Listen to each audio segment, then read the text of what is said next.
Salam sejahtera, terima kasih karena bersama dengan saya di Nazilin Unity Channel. Hari ini, tak puas hati dengan keadaan, akhirnya Speaker Dewan Rakyat sekali lagi keluarkan kenyataan yang pastinya membuatkan khususnya Perikatan Nasional dan Pembangkang menggelupur.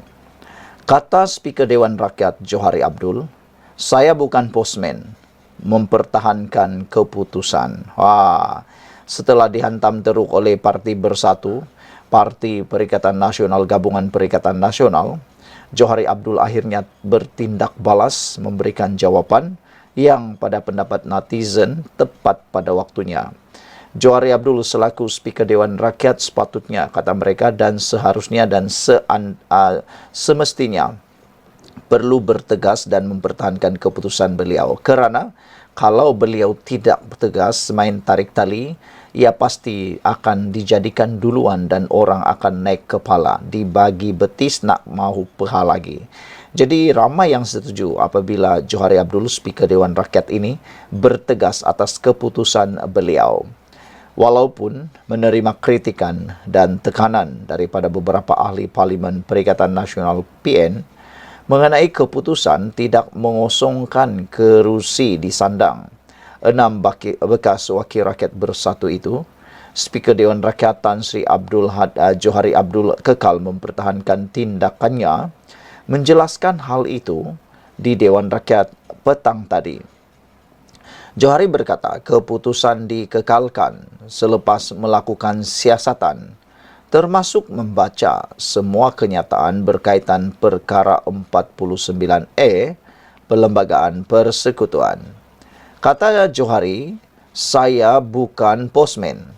Bila saya terima apa juga yang telah diberi pada saya, seperti disebut YB Beluran, Datu Seri Ronald Kiandi, saya akan pasti, saya kaji semua. Saya baca," kata beliau. "Saya baca semua kenyataan-kenyataan dalam pindaan dibuat mengenai perkara 49 Perlembagaan Persekutuan. Maka, saya mengambil keputusan kekal seperti dimaklumkan kepada Beluran bahawa kekosongan tidak berlaku," katanya di Dewan Rakyat. Terdahulu, Ronald Kiandi yang juga Ketua WIP Bersatu bangun membangkitkan keputusan Johari itu mengikut Peraturan Mesyuarat 99 ketika sesi perbahasan rang undang-undang keterangan saksi kanak-kanak pindaan 2024. Beliau mahu mendapatkan penerangan dan petua daripada Johari berhubung keputusan yang dibuat dalam surat yang diutuskan kemarin. Ronald berkata beliau bangun bukan untuk mempertikai keputusan berkenan, tetapi mahu menuntut penjelasan bagaimana interpretasi terhadap perkara 49A Perlembagaan Persekutuan, kerana mendakwa Speaker tidak ada kuasa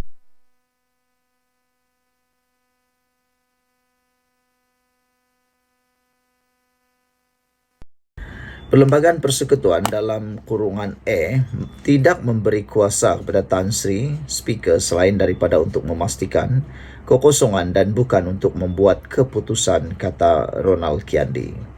Tetapi dalam dua utusan surat yang saya terima daripada Tan Sri, nyata sekali Tan Sri membuat keputusan, malah Tan Sri membuat interpretasi terhadap Perlembagaan Persekutuan.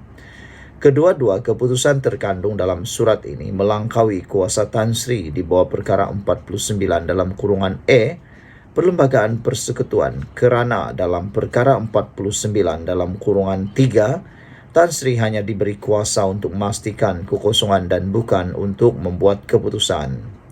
Ketua WIP Perikatan Nasional PN Datu Sri Taqiyuddin Hasan pula berkata, mengikut Perlembagaan Persekutuan, kuasa untuk membuat interpretasi terhadap perlembagaan itu dan mana-mana perlembagaan persatuan atau pertubuhan ada bidang kuasa Mahkamah Persekutuan. Beliau turut merujuk penjelasan yang diberi bahagian hal ehwal undang-undang mengenai tindakan tidak ikut keputusan parti menyebabkan ahli bersatu terhenti keanggotaan berdasarkan perlembagaan parti tersebut. Maka ahli tersebut dianggap telah bertukar parti dan lalu perlu mengosongkan kerusi mereka. Satu lagi contoh, sekiranya ahli Dewan Rakyat mempunyai prinsip bertentangan dengan prinsip parti, menyebabkan keanggotaannya digugurkan disebabkan pelembagaan parti tersebut, maka berhenti menjadi ahli dan perlu bertukar kerusinya, kata beliau. Ketua Pembangkang pula, Datuk Seri Hamzah Zainuddin pula menyokong keputusan Speaker Dewan Undangan Negeri Kelantan yang mengisytihar kekosongan di Dewan Undangan Negeri Nenggiri. Beliau turut mendakwa keputusan Speaker Dewan Rakyat itu bakal mencetus masalah pada masa depan. Speaker Kelantan bersikap betul memutuskan ada kekosongan. Kemudian wakil rakyat itu nak lawan saya di mahkamah bahawa saya tidak hentikan keanggotaan mereka. Itulah caranya speaker. Itulah kepastian yang harus diikuti dalam perlembagaan, kata beliau. Saya minta Tan Sri faham. Keputusan Tan Sri itu keputusan yang salah. Speaker kerana dengar non-partisan, katanya, yang kemudian keluar Dewan. Diikuti semua ahli Parlimen Pembangkang tanpa menunggu penjelasan Johari. Semalam, Presiden Bersatu Tan Sri Muhyiddin Yassin berkata, parti itu menerima surat makluman bertarikh 9 Julai daripada Johari bahawa 6 bekas ahli Parlimen Bersatu yang sebelum ini mengisytiharkan sokongan kepada Perdana Menteri Datuk Seri Anwar Ibrahim kekal sebagai wakil rakyat. Saudara-saudara sekalian, itulah keputusan yang paling kita tunggu-tunggu daripada Johari Abdul. Johari Abdul kata dia bukan postman. Jadi tak apalah. Kalau nak keluar Dewan, keluar ajalah, tiada masalah pun. Salam sejahtera, satu lagi berita mengejutkan kita semua ialah timbul semula isu pemecatan Menteri Besar Perlis. Wow, kabar angin ini mula bertiup semula. Kalau sebelum ini kes membabitkan anak Menteri Besar Perlis telah tular di media sosial dan telah disiasat oleh SPRM, berkait dengan beberapa salah laku seperti penipuan dokumen yang mana telah mengejutkan seluruh Malaysia. Hari ini, sekali lagi, desas-desus ataupun berita mengejutkan kita semua. Kabar angin mengatakan bahawa berlaku perubahan Menteri Besar Perlis atau pemecatan Menteri Besar Perlis. Tapi apa komen daripada Muhyiddin selaku pengerusi Perikatan Nasional? Tapi sebelum itu, pada pendapat anda, wajarkah Menteri Besar Perlis yang mempunyai terpalit dengan kes mahkamah anaknya itu letak jawatan dan digantikan oleh orang lain kerana serba sedikit atau sekurang-kurangnya secara sikit telah menjejaskan kekuatan Perikatan Nasional di negeri tersebut. Namun, kata Muhyiddin Yassin, desas-desus perubahan Menteri Besar Perlis adalah spekulasi semata-mata. Maknanya, Muhyiddin menafikan desas-desus tersebut. Desas-desus berhubung perubahan kepimpinan Menteri Besar Perlis, Muhammad Shukri Ramli, dalam masa terdekat adalah bersifat spekulasi semata-mata. Malah, kata Muhyiddin, kabar angin itu juga tiada kaitannya dengan lawatan pengerusi Perikatan Nasional PN Tan Sri Muhyiddin Yassin ke negeri itu pada kemarin. Muhyiddin berkata, kehadirannya ke Perlis adalah menziarahi Raja Perlis, Tuanku Syed Sarajuddin Putra Jamalul Lail, yang sebelum ini menjalani pembedahan di Hospital Tuanku Fauziah Kangar. Kata Muhyiddin lagi, kedatangan saya ke Perlis bukan bertujuan hendak endorse, menyokong sesiapa atau apapun, dan tidak ada kaitannya kedatangan saya hari ini dengan soal kepimpinan negeri yang sedia ada, kata beliau lagi. Biasanya segala desus-desus itu hanyalah spekulasi semata-mata. Kerana yang pertamanya saya datang kerana hendak menziarahi Tuanku Raja Perlis, jadi sudah kebetulan berada di sini, maka saya pun berjumpa Menteri Besar, pimpinan Bersatu, pimpinan Perikatan Nasional, serta menghadiri program pada petang ini juga, kata Muhyiddin. Namun demikian, untuk makluman Anda semua di Malaysia ini, kabar angin sudah banyak kali terbukti benar. Dan kabar benar sudah terbukti boleh berubah tidak benar. Jadi, jangan terus dibuang, jangan terus percaya bahwa kabar angin itu tidak betul kerana sudah terbukti banyak kali kabar angin akhirnya jadi benar, perkara yang dinafikan akhirnya benar-benar berlaku. Muhyiddin juga berkata, tujuannya meluangkan masa hadir ke Perlis bersama istrinya adalah disebabkan sudah lama tidak melawat Perlis selepas kali terakhir berbuat demikian ketika kempen pilihan raya.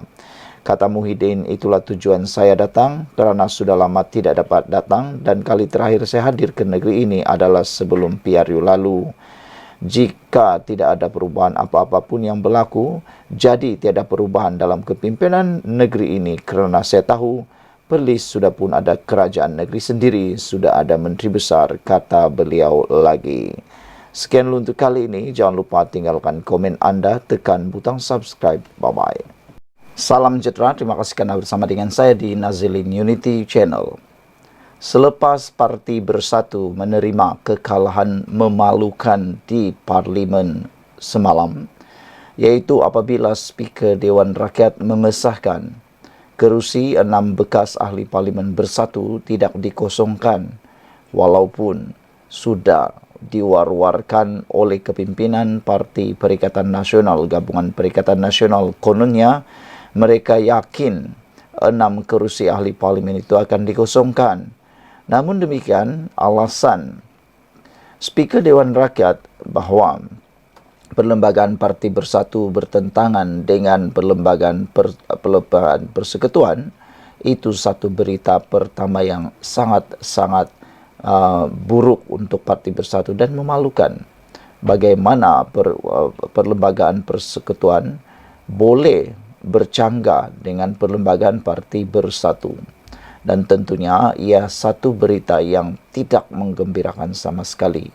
Mereka mengharapkan adanya pilihan raya, tetapi nampaknya Speaker Dewan Rakyat tidak bersetuju dengan pendapat mereka dan telah membuat tafsiran yang lebih tepat.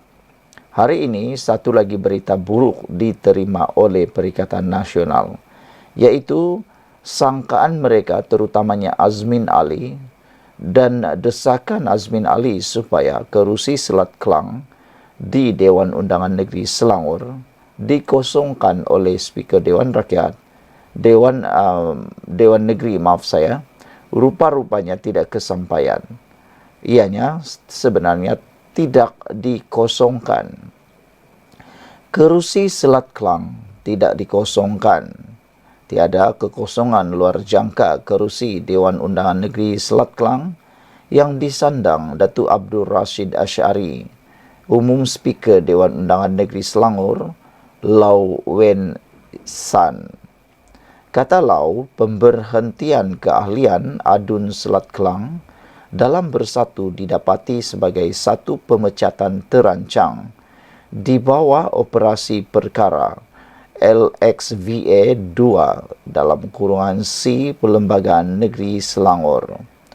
Notis dan bukti dari Yang Berhormat Hulu Kelang, Datuk Seri Mohammed Azmin Ali tidak memenuhi beban pembuktian yang diperlukan untuk membuktikan yang sebaliknya. Dengan ini, saya mengisytiharkan bahawa kerusi Dewan Undangan Negeri Selat Kelang tidak dikosongkan, katanya pada sidang Dewan Undangan Negeri Selangor hari ini. Bulan lepas, media melaporkan Azmin telah menghantar notis pengosongan kerusi kepada Speaker Dewan Undangan Negeri susulan pemecatan keahlian Rashid daripada Bersatu. Ia susulan tindakan Rashid yang juga bekas Ketua Pimpinan Bersatu Selangor mengisytihar sokongannya kepada kepimpinan Menteri Besar Selangor, Datuk Seri Amiruddin Syari pada Mac yang lalu. Sementara itu, Speaker berkata, berdasarkan semakannya termasuk dalam Fasal 10 dan Fasal 22 Perlembagaan Bersatu, tiada bukti dokumen yang membuktikan Perlembagaan parti tersebut berkuat kuasa secara retrospektif, yaitu sebelum 1 April 2024. Tindakan Abdul Rashid yang menyokong kepimpinan Datuk Seri Amiruddin Syari dalam kempen pilihan raya PRK Kuala Kubu Baru pada Mei lalu bukanlah satu maklumat pertama. Situasi ini adalah peristiwa yang berasal daripada kedudukannya pada 6 Mac lalu dan berlaku sebelum pindaan Perlembagaan Bersatu berkuat kuasa oleh pendaftar pertubuhan pada tarikh 1 April lalu, katanya lagi. Sekian dulu untuk kali ini. Jangan lupa tinggalkan komen Anda. Bye-bye. Salam sejahtera. Terima kasih karena bersama dengan saya di Nazlin Unity Channel. Akhirnya, Speaker Dewan Rakyat telah pun menyatakan sebab beliau mengambil keputusan mengekalkan 6 ahli parlimen bersatu sebagai ahli parlimen bebas. Walaupun tidak disukai, walaupun sukar ditelan, pahit ditelan, dan menyakitkan hati Parti Bersatu khususnya, itu keputusan muktamad beliau. Jadi ikuti terus punca akibat mengapa Speaker Dewan Rakyat tidak mengosongkan kerusi itu.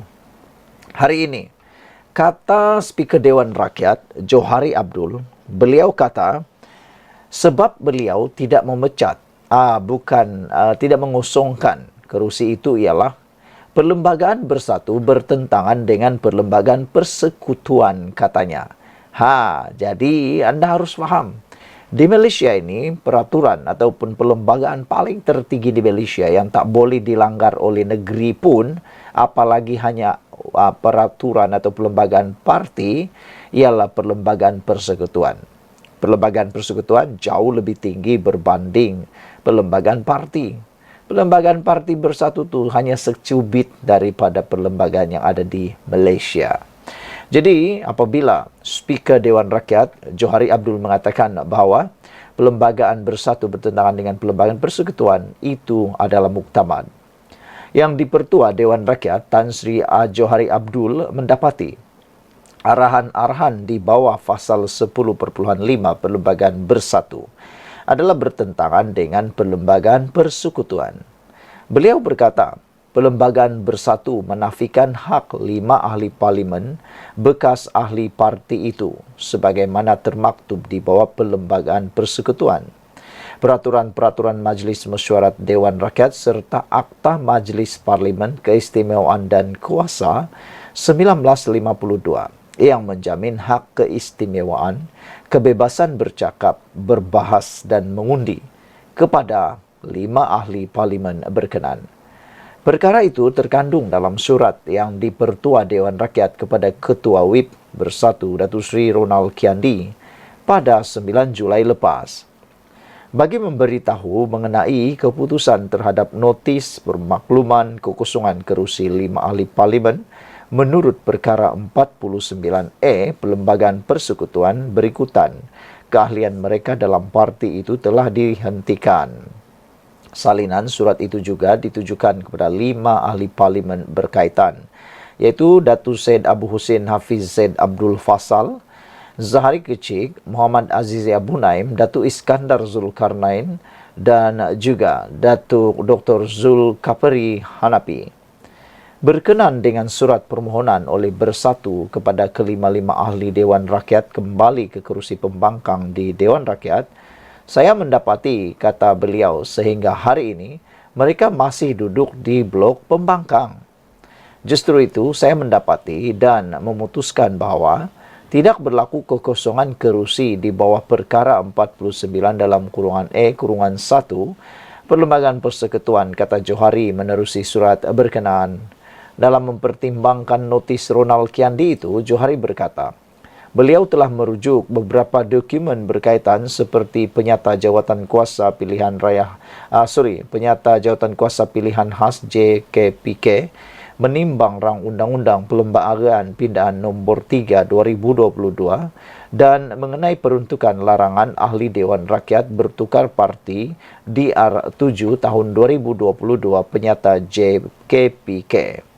Ini termasuk penyata rasmi bertarikh 11 April 2022 mengenai rang undang-undang Pelembagaan Pindaan Nomor 3 Tahun 2022 dan Penyata Rasmi bertarik 27 dan 28 Julai Tahun 2022 mengenai rang Undang-Undang Pelembagaan Pindaan Nomor 3 2022 dan usul mengenai Penyata JKPK itu katanya. Saya mendapati daripada dokumen-dokumen tersebut bahawa tujuan perkara 49E Pelembagaan Persekutuan diwujudkan untuk memastikan kestabilan politik negara untuk suatu jangka masa yang panjang. Selain itu, saya juga melihat kepada prinsip keluhuran perlembagaan. Malaysia mengamalkan prinsip keluhuran perlembagaan di bawah Pelembagaan Persekutuan dan ia merupakan prinsip rukun negara yang ketiga. Ini kerana di bawah keluhuran perlembagaan kesemua undang-undang atau peraturan adalah tertakluk kepada Perlembagaan Persekutuan menurut surat itu lagi. Mengenai keputusan tidak mengosongkan kerusi Parlimen Labuan, menurut surat berasingan, Johari memaklumkan beliau tidak mahu merosakkan kepentingan pihak sedang berbicara dalam kes mahkamah susulan ahli Parlimen berkenaan Datuk Seri Dr. Suhaili Abdul Rahman membawa tindakan terhadap Bersatu melalui pemfailan guaman di Mahkamah Tinggi Shah Alam. Oleh kerana kes ini sedang dalam pertimbangan mahkamah, maka saya tidak mahu merosakkan kepentingan-kepentingan pihak yang berbicara dalam kes mahkamah itu dengan keputusan saya di bawah perkara 49E dalam kurungan 3 Perlembagaan Persekutuan. Terdahulu, Perdana Menteri Datuk Seri Anwar Ibrahim berkata Johari telah bertindak berdasarkan perlembagaan dan taksiran undang-undang semasa memutuskan 6 ahli Parlimen bekas ahli Bersatu kekal sebagai wakil rakyat. Semalam Presiden Bersatu Tan Sri Muhyiddin Yassin mengesahkan parti itu menerima surat daripada Johari pada lewat petang Selasa lepas yang menyatakan tidak berlaku kekosongan di bawah perkara 49E Perlembagaan Persekutuan untuk 6 kerusi Parlimen bekas ahli Bersatu yang menyatakan sokongan kepada Perdana Menteri. Sekian untuk kali ini. Jangan lupa tinggalkan komen anda, tekan butang subscribe. Bye-bye. Salam sejahtera. Terima kasih kerana bersama dengan saya di Nazilin Unity Channel. Saudara-saudara sekalian, ini satu pendedahan paling hebat daripada Anwar Ibrahim berkait dengan 6 ahli Parlimen Bersatu yang telah pun dipecat dan masih kekal sebagai ahli Parlimen. Yang paling rugi ialah Parti Bersatu. Sudahlah mereka pecat, hilang 6 kerusi Parlimen, hilang lagi mereka pula hilang kerusi. Hilang 6 ahli Parlimen, hilang pula 6 kerusi. Bayangkan begitu besarnya kerugian yang ditanggung oleh Parti Bersatu. Ada netizen kata, itulah hukum karma yang diterima oleh Parti Bersatu ketika mereka mengkhianati Pakatan Harapan pada tahun 2018 apabila menumbangkan kerajaan Pakatan Harapan melalui langkah Sheraton. Ada yang kata itulah yang disebut sebagai hukum karma, yang mana dulu mereka dihianati, kali ini mereka pula yang dihianati, mereka pula yang terkena hukumnya sendiri dan menerima balasan yang paling setimpal sekali. Saudara-saudara sekalian, adakah balasan setimpal lagi ialah apabila Perikatan Nasional pula yang runtuh.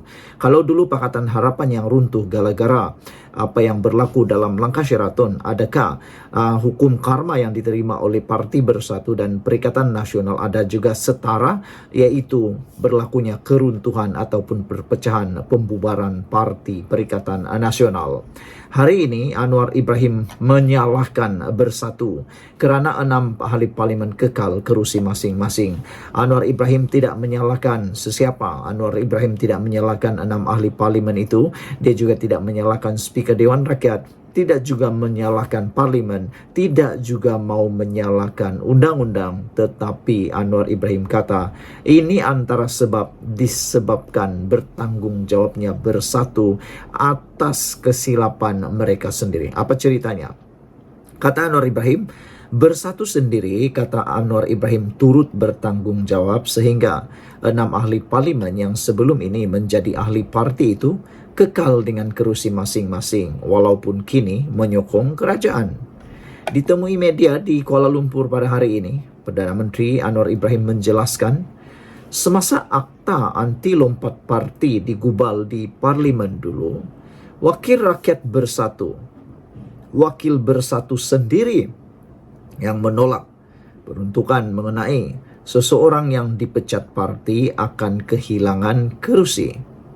Menasihatkan bersatu agar membaca perlembagaan, Anwar berkata, atas sebab itulah yang Dipertua Dewan Rakyat Johari Abdul memutuskan semua 6 ahli parlimen bersatu kekal sebagai wakil rakyat di kerusi masing-masing. Ia ditentang oleh Bersatu ketika penggubalan akta anti lompat parti ketika itu. Sebab itu, ahli parlimen yang dipecat Bersatu dikecualikan, kata beliau. Jadi, kena baca perlembagaan, katanya selepas menghadiri forum global Madani di Kuala Lumpur hari ini. Anwar juga mendakwa Bersatu memilih dan memetik hanya beberapa bahagian tertentu dalam perlembagaan persekutuan semasa membuat ketetapan membantah keputusan Johari semalam. Menurut Anwar, keputusan dibuat Johari sudah mengambil kira semua aspek perlembagaan persekutuan. Semasa menolak cubaan Bersatu mengosongkan 6 kerusi parlimen terbabit, Johari berhujah peruntukan dalam perlembagaan parti itu bertentangan dengan perlembagaan persekutuan yang terkait hak ahli parlimen mempunyai kebebasan untuk bersuara, berdebat dan mengundi. Beberapa komen daripada netizen tentang isu ini adalah ada yang kata ini yang paling terbaik. Apabila jangan salahkan siapa-siapa, salahkan diri sendiri. Ada juga yang kata sejak bila sejak bila pula mereka lompat parti? Mereka cuma sokong Perdana Menteri, kata Black Hawk. Mereka bukannya lompat parti, tapi Bersatulah yang pecat mereka. Jadi sebenarnya tidak pernah mereka lompat parti. Cuma mereka hanya memberi sokongan kepada Anwar Ibrahim. Jadi saudara-saudara sekalian, yang bersalah, kata Anwar Ibrahim, itu semua adalah Bersatu. Nak buat macam mana lagi, kata Black Hawk.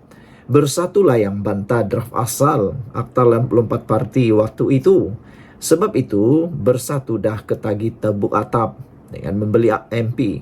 Sekarang, sendirilah mereka melopong, kata Black Hawk. Sebelum kita berpisah, apa pula pendapat anda semua tentang isu ini? Jangan lupa tinggalkan komen anda, tekan butang subscribe. Bye-bye.